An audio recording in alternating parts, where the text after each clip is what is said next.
Hello student, আজকে আমরা civil ডিপার্টমেন্টের পঞ্চম পর্বের হাইড্রোলিক্স সাবজেক্ট নিয়ে আলোচনা করব।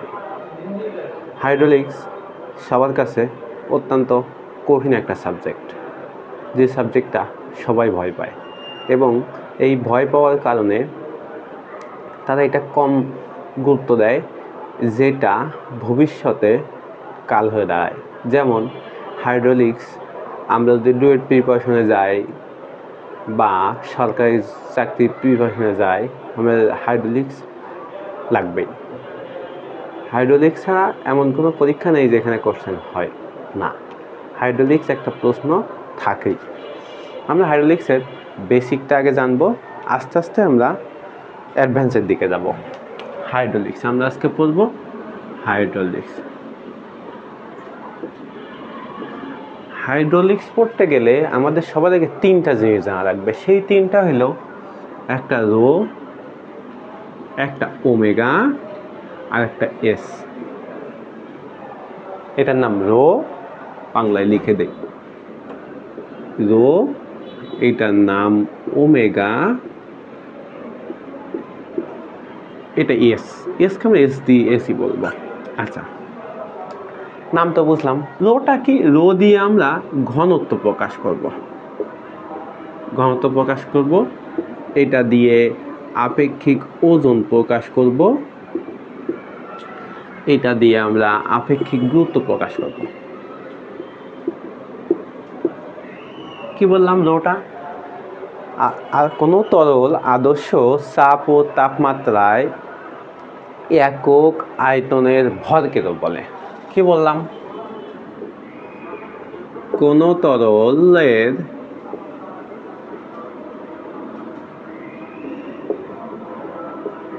আদর্শ চাপ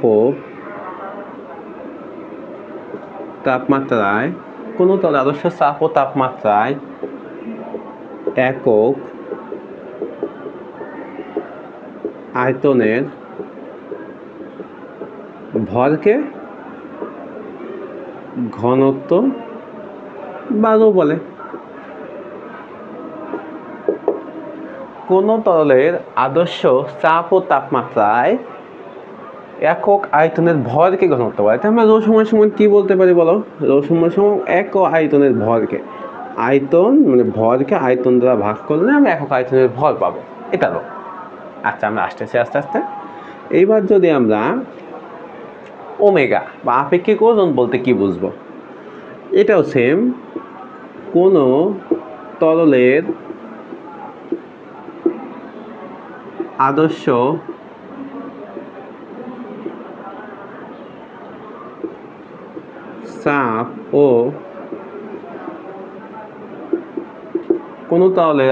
চাপ ও তাপমাত্রায় একক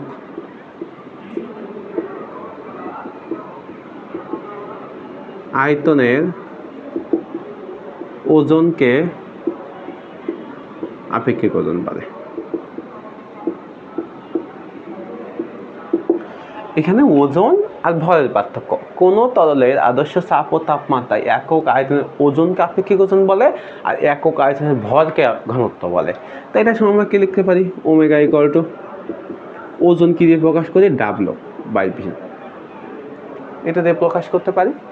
আচ্ছা, আমরা তাহলে এখান থেকে এম সমান কি পাবো? রো ভি পাচ্ছি।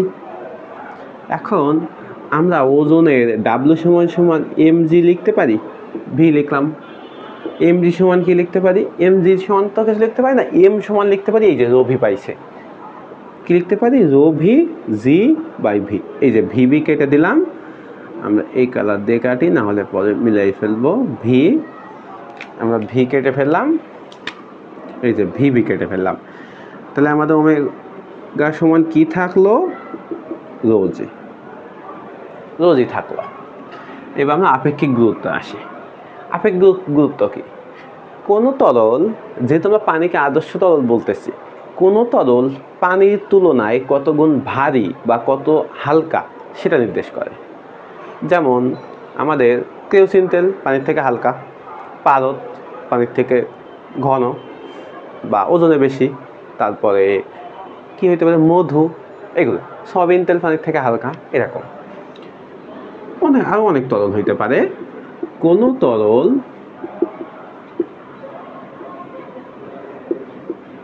পানির তুলনায় কত গুণ ভারী বা হালকা সেটা নির্দেশ করে কে? ইয়েস, কোনো তরল পানির তুলনায় কত গুণ ভারী বা কত গুণ হালকা সেটা নির্দেশ করে। আচ্ছা, এখন তাহলে আমরা এর সমান সমান কি বলতে পারি? দেখো তো, আমরা omega L by omega W, omega এলটা হইল নির্দিষ্ট কোনো তরলের একক ওজন, আর ওমেগা ডাব্লিউটা হলো পানির একক ওজন। ওমেগা ডাব্লিউটা কি? পানির একক ওজন। দেখো তো, আমরা এইটা থেকে যদি এটা ভাগ করি তাহলে এস পাচ্ছি, কারণ এইটা ভাগ করে যদি একের বেশি হয় তাহলে এই যে তরলটা, যে লিকুইডের আমরা ওমেগা বসাচ্ছি সেটা পানির থেকে ভারী। যদি এইটা একের কম হয় তাহলে সেটা পানির থেকে হালকা। সেমভাবে ওমেগার সাথে আমরা আবার রো দিয়েও এটা প্রকাশ করতে পারি, rho L by rho W. এখন এখানে আমাদের কিছু একক ওজন মুখস্থ করতে হবে, একক ওজন মুখস্থ করতে হবে বা ওমেগা এই রো মুখস্থ করতে হবে। রো হলো 3টা পানির, এগুলো আমরা যেগুলো মুখস্থ করতেছি সব পানির। Rho W 1000 kg per metre cube, 1 gram per centimetre cube, 62.5 pound per feet cube. একদম মুখস্থ থাকতে হবে এইগুলো। এবার ওজনে আসি। ওজনে আমাদের অনেকগুলো হইতে পারে, আমরা 2টা বা 3টা মুখস্থ করব। ওমেগা হইল 9810 newton per metre cube, 9.8 kilo newton per metre cube. এই 2টা মুখস্থ করবো। এবার এসেরও কয়েকটা মুখস্থ করবো, যেমন পানির এস, পানি মানে বিভিন্ন তরলের এসে এক এক রকম। পানির ক্ষেত্রে এস হলো 1, পারদের ক্ষেত্রে এস হলো 13.6। এই 2টা আমাদের সবচেয়ে বেশি লাগবে। বাকি যদি অন্য কোনো তরল থাকে সেটা দেয়া থাকবে তার এস কত, এই 2টা মুখস্থ করতে হবে। তো এখান থেকে আমরা কি কি শিখলাম বলো? রো কোনো তরলের আদর্শ চাপ ও তাপমাত্রায় একক আয়তনের ভরকে ঘনত্ব বলে। কোনো তরলের আদর্শ চাপ ও তাপমাত্রায় একক আয়তনের ওজনকে আপেক্ষিক ওজন বলে। এবং কোনো তরল পানির তুলনায় কত গুণ ভারী বা হালকা সেটা নির্দেশ করে হলো কে? ইয়েস। আচ্ছা, আমরা এটা মুছে দেই, আমরা আগাই সামনে।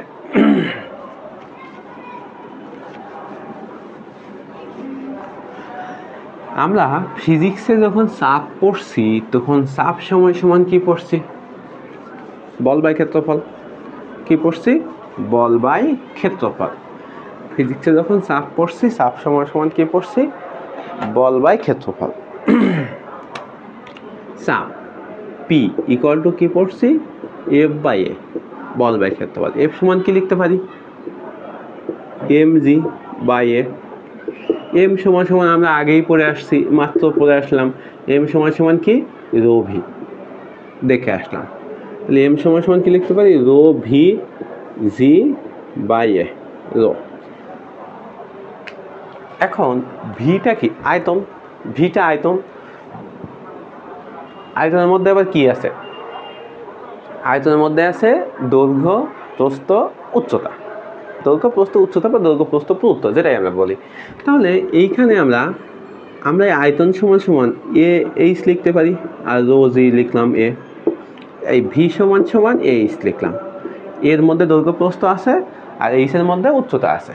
ঠিক আছে, এখন এ কেটে দিলাম। P equal to H rho G. এই আমার সেই চাপের বিখ্যাত সূত্র, P equal to H rho G. এটা এভাবে আসছে। ঠিক আছে, এখন আমরা একটু আগে একটা জিনিস দেখছি। কেমন জিনিস? দেখো, ওমেগা সমান ডাব্লু বাই ভি, এটা দেখছি। ওমেগার মান কি পড়ছি, কি দেখছি? ওমেগা হলো ডাব্লু বাই ভি। কোন জায়গা থেকে দেখলাম এটা? এটা দেখলাম ওই যে কোনো তরলের আদর্শ চাপ ও তাপমাত্রায় একক আয়তনের ওজনকে একক ওজন বলে। এটা ডাব্লু সমান কি লিখতে পারি? এম জি লিখতে পারি বাই ভি, এম সমান কি লিখতে পারি rho V G by V. এখান থেকে আমরা কি কি করছিলাম বলো, মনে করো ভি ভি কেটে দিয়েছিলাম, তাই না? তাহলে আমরা ওমেগা সমান কি বলতে পারি রো জি। দেখো এইখানে ওমেগা সমান কি বলতে পারি রো জি, তাহলে এখানে ওমেগা এইচ বলতে পারি, বলতে পারি অবশ্যই, কারণ রো জি, এই রো আর জি সমান সমান ওমেগা। আচ্ছা, এখন আরেকটা কথা, আমরা এস এর ওখানে পড়ছে একটু আগে দেখলাম omega L by omega W. এখন আমরা এইটা কি নির্দিষ্ট একটা তরলের একক ওজন, এটা নির্দিষ্ট একটা তরলের একক ওজন, এটা নির্দিষ্ট একটা তরলের একক ওজন, আর একটা পানির একক ওজন। পানির একক ওজন আমার সবসময় মুখস্থ, আমি মাত্র লিখে দিলাম রো আর ওমেগার মান কয়েকটা। এখন আমরা এইটা যদি না জানি তাহলে আমরা ওমেগা এল সমান সমান কি লিখতে পারি বলো তো, S omega W, S omega W বা ওমেগা ডাব্লু এস, তোমরা যেটা আগে বলো কোনো সমস্যা নেই, ওমেগা ডাব্লু এস। এইটা হলো একটা নির্দিষ্ট যে তরল নিয়ে কাজ করবো, নির্দিষ্ট বা যে তরল নিয়ে কাজ করবো সেই তরলের একক ওজন। সেই তরলের একক ওজন যদি না জানি তাহলে পানির একক ওজন আর সেই তরলের আপেক্ষিক গুরুত্ব গুণ দিলে আমরা সেটা একক ওজন পাচ্ছি। তা আমরা এখানে কি লিখতে পারি, এখানে আমরা লিখতে পারি P equal two omega W S H. এই তিনটা সূত্র আমরা খুব বেশি ইউজ করব, এটা আমাদের মনে রাখতে হবে।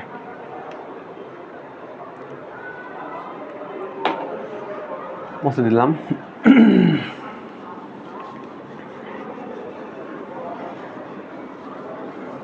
চাপ তো দেখলাম, আমাদের এই যে তিনটা সূত্র দেখলাম এটা চাপের সূত্র। কি কি দেখলাম বলো একটু, H rho G omega H omega W S H. আমাদের এইটা সবচেয়ে বেশি ব্যবহার হবে, এটা কোনটা ব্যবহার হবে সবচেয়ে বেশি, আমরা বেশিরভাগ ক্ষেত্রে এটাই ব্যবহার করব। আচ্ছা, এটা ছিল চাপ। আমাদের মনে রাখতে হবে চাপ এবং চাপের তীব্রতা একই জিনিস, চাপ এবং চাপের তীব্রতা একই জিনিস। চাপ বা চাপের তীব্র আমাদের বিভ্রান্তি সৃষ্টি করতে পারে যে চাপের তীব্রতা বের করো, চাপের তীব্রতা বের করো। চাপ আর চাপের তীব্রতা একই জিনিস। এবার আমরা দেখবো মোট চাপ, এবার দেখবো কি মোট চাপ। চাপ আর চাপের তীব্রতা যেমন একই জিনিস, মোট চাপ বা লব্ধি চাপ একই জিনিস। মোট চাপ আর লব্ধি চাপ একই জিনিস। মোট চাপ বের করতে বললে আমরা যেটাই করব, লব্ধি চাপ বের করতে বললে আমরা সেটাই করব, ঠিক আছে? এখন লব্ধি চাপ আমরা আমাদের বইতে মোট চাপও পি দিয়ে প্রকাশ করছে, চাপও পি দিয়ে প্রকাশ করছে, যেটা বিভিন্ন অঙ্ক বুঝতে সমস্যা তৈরি করতেছে আমাদের মধ্যে। আমরা মোট চাপ এফ দিয়ে প্রকাশ করব। কি দিয়ে প্রকাশ করব? এফ দিয়ে প্রকাশ করব। আর চাপ প্রকাশ করছে কি দিয়ে? পি দিয়ে। কি দিয়ে প্রকাশ করছে? পি দিয়ে। এই যে পি, এফ দিয়ে প্রকাশ করব। মোট চাপ সমান সমান F equal to P A. P হলো চাপ, এ হলো ক্ষেত্রফল। এখানে চাপেতে কোনো সমস্যা হবে না, সমস্যা হবে এ ক্ষেত্রফলে। বিষয়টা হলো আমরা যেখানে মোট চাপ বের করতে বলবে সেখানে চাপ দিব আর সেখানে ক্ষেত্রফল গুণ করলে, মনে করো এটা একটা পাত্র আছে, এই পর্যন্ত তরল আছে বা পানি আছে ধরো, আমাদের বললো তলদেশের মোট চাপ বের করো। আমরা তলদেশের ক্ষেত্রফল দিব, তলদেশের ক্ষেত্রফল দিব, তলদেশের চাপ দিব, তলদেশের ক্ষেত্রফল দিব, তলদেশের চাপ দিব। আচ্ছা, এখন সমস্যা তো এখানে হবে না, সমস্যা হবে যখন 500 চাপ বের করতে বলবে, মানে 500 দেশের মোট চাপ বের করতে বলবে বা 500 চাপ বের করতে বলবে। তখন দেখো আমাদের সবসময় মনে রাখতে হবে পানির মুক্ত তলে চাপ শূন্য, বেগও শূন্য। এখন বেগের কথা এখন আসতেছে না, বেগ হবে আমরা যখন বান্ডলের দিকে যাব বা প্রবাহের প্রবাহ নীতির দিকে যাব তখন। তো মনে রাখো, জেনে রাখো তরলের মুক্ত তলে চাপ এবং বেগ শূন্য, তরলের মুক্ত তলে চাপ এবং বেগ শূন্য।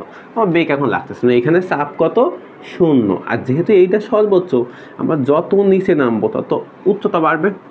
এটা তো ফিক্সড, ওমেগা যদি ডাব্লু হয় তাহলে তো ফিক্সড 1000, বা যদি পানি হয় 1000 ধরো, এটা পানি আছে, এটা কি আছে পানি আছে, তাহলে এটা তো ফিক্সড 1000।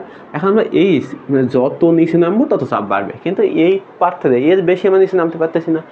এইখানে সর্বোচ্চ চাপ, এই যে সর্বোচ্চ চাপ ওমেগা এইচ, এখানে দেখো এই যে এইখানে 0 ছিল আর এখানে এমনভাবে চাপ বাড়ছে,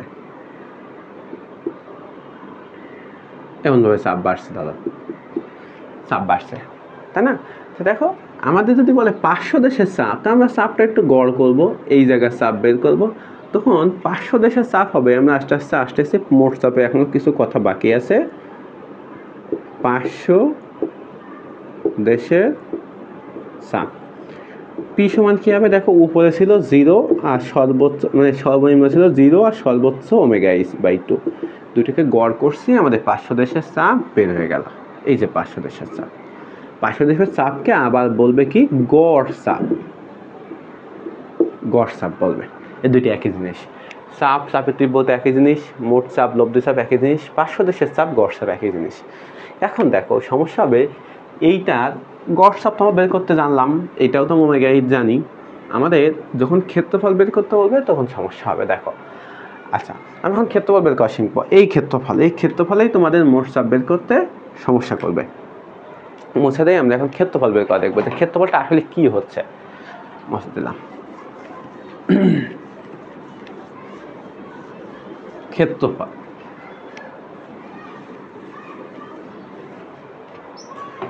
মনে করো আমাদের দুইটা পাত্র দিছে, এই একটা পাত্র দিছে, এটার মাপ দিছে 3 × 4 আর উচ্চতা দিছে 2, মাপ কত? দৈর্ঘ্য প্রস্থ 3 × 4 আর উচ্চতা 2। আর একটা পাত্র দিছে গোল আকৃতির, এরকম গোল মনে করো, এটার উচ্চতা 2 আর এটার ব্যাস দিছে ডি দিছে 3 মিটার দিছে। এখন যদি বলে তলদেশের চাপ বের করতে, কোথার চাপ? তলদেশ, মানে এই জায়গার চাপ, এই পয়েন্টের চাপ, তাহলে তলদেশের চাপ তোমরা বের করতে পারবো ওমেগা এইচটা বের করতে পারবো। আমাদের ক্ষেত্রফল আমরা দেখবো, চাপের সূত্র দেখবো আমরা ক্ষেত্রফল। আমাদের তলদেশের ক্ষেত্রফল বের করতে বলে, এইটা তলদেশের ক্ষেত্রফল কত?